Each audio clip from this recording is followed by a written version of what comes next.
कभी सोचा है कि कुछ लोग ऐसे होते हैं जिन्हें मैनिपुलेट करना मतलब धोखा देना नामुमकिन सा लगता है।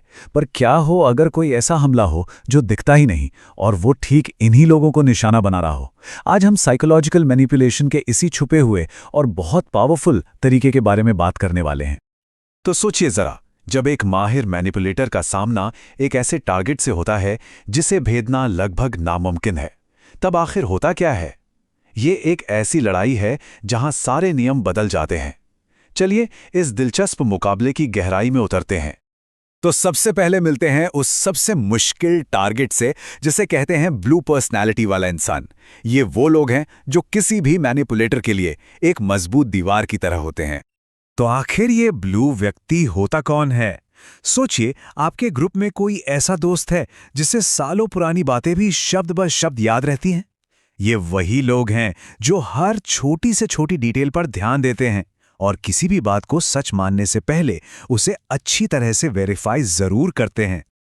इनका जो डिफेंस सिस्टम है ना, वो कमाल का होता है। ये लोग ना सिर्फ बातचीत को एकदम सटीक तरीके से याद रखते हैं, बल्कि अक्सर चीजों का रिकॉर्ड भी रखते हैं। अगर कोई जरा भी गलत जानकारी दे तो ये उसे फौरन पकड़ लेते हैं। झूठ बोलने वालों के लिए इनसे पार पाना भाई लगभग नामुमकिन है। और यहीं पर मैनिपुलेटर की असली मुश्किल शुरू होती है। उसके जो पुराने हथियार हैं, जैसे जोर जोर से चिल्लाकर झूठे दावे करना, वो सब ब्लू व्यक्ति के सामने एकदम बेकार हो जाते हैं। जहां मैनिपुलेटर दूसरों की भूलने की आदत पर गेम खेलता है, वहीं ब्लू व्यक्ति सीधा सबूत मांगता है। ये एक ऐसी सीधी लड़ाई है जिससे मैनिपुलेटर कभी जीत ही नहीं सकता। तो फिर मैनिपुलेटर करता क्या है? हार तो वो मानेगा नहीं। वो सीधा हमला करने के बजाय एक बहुत ही खतरनाक रास्ता अपनाता है। वो ब्लू व्यक्ति की सबसे बड़ी ताकत को ही उसकी सबसे बड़ी कमजोरी बना देता है। पर सवाल है, कैसे? देखिए, हर मजबूत कवच में कोई ना कोई दरार तो होती ही है।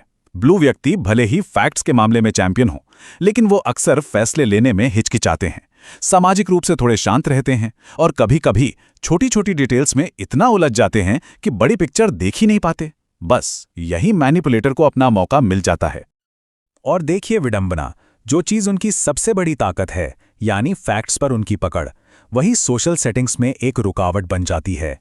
लोग उन्हें ज्यादा मिलनसार नहीं मानते और एक चालाक मैनिपुलेटर बस इसी धारणा का फायदा उठाता है। इस पूरी प्रक्रिया को और अच्छे से समझने के लिए चलिए केस स्टडी देखते हैं। मिलिए जॉर्ज और रॉजर से। जॉर्ज है हमारा ब्लू व्यक्ति, एक अभेद्य किला, और रॉजर है वो घुसपैठिया जो इस किले में सेंध लगाना चाहता है। यहां सिचुएशन एकदम साफ है। जॉर्ज अपने काम में माहिर है, सब उसकी इज्जत करते हैं, लेकिन वो थोड़ा अलग थलग रहता है। दूसरी तरफ है रॉजर, उसका नया बॉस, जो बहुत एम्बिशियस है और जॉर्ज की रेपुटेशन से जलता है। रॉजर ये बात अच्छी तरह जानता है कि वो जॉर्ज के काम पर सीधा हमला कर ही नहीं सकता, इसलिए उसे एक छिपा हुआ रास्ता खोजना होगा। रॉजर का रास्ता है धीमी साजिश। वो सीधे टकराव से बचता है और कानाफूसी की एक मुहिम शुरू कर देता है, जिसे कहते हैं कैंपेन ऑफ विस्पर्स। रॉजर का हमला 2 स्टेप्स में होता है। पहला स्टेप, वो जॉर्ज के सहकर्मियों के बीच उसकी काबिलियत को लेकर धीरे धीरे शक के बीज बोना शुरू करता है। दूसरा स्टेप तो और भी शातिर है। वो जानबूझकर ऐसी सिचुएशन बनाता है जिससे लगे कि जॉर्ज गलतियां कर रहा है, जैसे अचानक मीटिंग का समय बदल देना ताकि जॉर्ज भरोसे के लायक न लगे। और ये हमला देखिए कितना धीमा और सोचा समझा है। ये एक दिन का काम नहीं है। महीनों तक धीरे धीरे जॉर्ज की साख को ऐसे खत्म किया जाता है कि 6 महीने के अंदर वो पूरी तरह से अकेला और परेशान हो जाता है। इस पूरी प्रक्रिया में सबसे खतरनाक बात जानते हैं क्या है?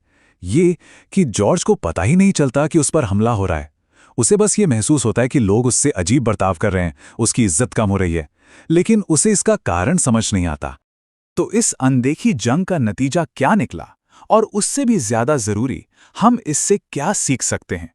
चलिए अब इसके अंजाम पर नजर डालते हैं। सिर्फ बस दो छोटे इनडायरेक्ट कदम। ये सोचना भी डरावना है कि एक इतने काबिल इंसान के करियर को बर्बाद करने के लिए रॉजर को बस इतना ही करना पड़ा। ये इस तकनीक के खतरनाक असर को दिखाता है। आखिर में जॉर्ज अपनी विश्वसनीयता, अपनी इज्जत और अपनी नौकरी सब कुछ खो देता है। वो समझ ही नहीं पाता कि उसके साथ हुआ क्या, और शायद आखिर में खुद को ही दोष देने लगता है। तो इस कहानी से हमें क्या जरूरी बातें पता चलती हैं? पहली, सबसे खतरनाक मैनिपुलेशन कभी सीधा नहीं होता। दूसरी, ये हमला फैक्ट्स पर नहीं, आपकी रेपुटेशन पर होता है। और तीसरी, ये आपके ही माहौल, आपके ही लोगों को आपके खिलाफ एक हथियार बना देता है, जिससे आप अकेले और कंफ्यूज रह जाते हैं। तो सवाल ये उठता है कि एक ऐसे दुश्मन से कैसे लड़ा जाए जिसे देखा ही नहीं जा सकता।